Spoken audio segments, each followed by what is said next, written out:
రైతుల సంక్షేమమే ధ్యేయంగా కూటమి ప్రభుత్వం పనిచేస్తుందని టీడీపీ నియోజకవర్గ ఇన్ఛార్జ్ భూపేష్ రెడ్డి అన్నారు.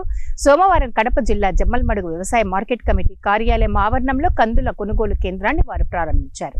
ఏపీ మార్క్ఫెడ్ మరియు నాఫెడ్ ఆధ్వర్యంలో ఈ కొనుగోలు కేంద్రాన్ని ఏర్పాటు చేసినట్లు వారు తెలియజేశారు. క్వింటాల్కు 7,550 రూపాయలకు రైతుల నుంచి కొనుగోలు చేస్తామని తెలియజేశారు. ప్రస్తుతం కందులు బహిరంగ మార్కెట్లో 6,700 రూపాయల ధర ఉందన్నారు.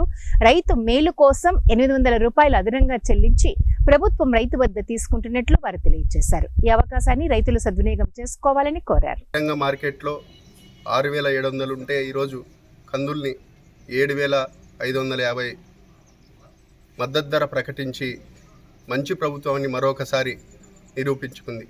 కాబట్టి ఈరోజు నరేంద్ర మోడీ గారి ప్రభంజనం, చంద్రబాబు నాయుడు గారి ఆలోచనలు ఏ విధంగా ముందుకు పోతున్నాయి, డిప్యూటీ సీఎం పవన్ కళ్యాణ్ గారు కూడా ఏ విధంగా గ్రామీణ ఉపాధి పనులను అట్లనే గోకులం షెడ్లను ఏ విధంగా ఆంధ్రప్రదేశ్ వ్యాప్తంగా ఒక చరిత్ర సృష్టించే విధంగా గోకులం షెడ్లను కూడా నిర్మించడం జరిగింది.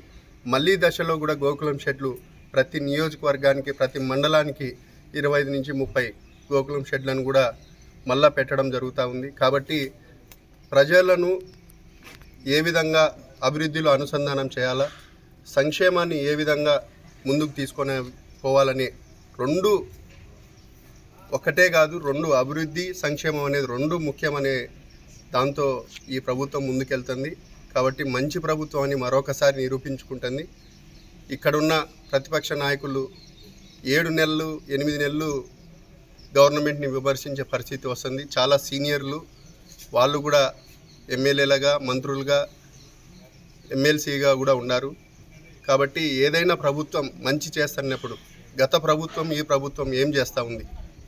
గత ప్రభుత్వంలో గ్రామాలలో సీసీ రోడ్లు ఏ విధంగా అధ్వాన స్థితిలో ఉన్నాయి. ఈరోజు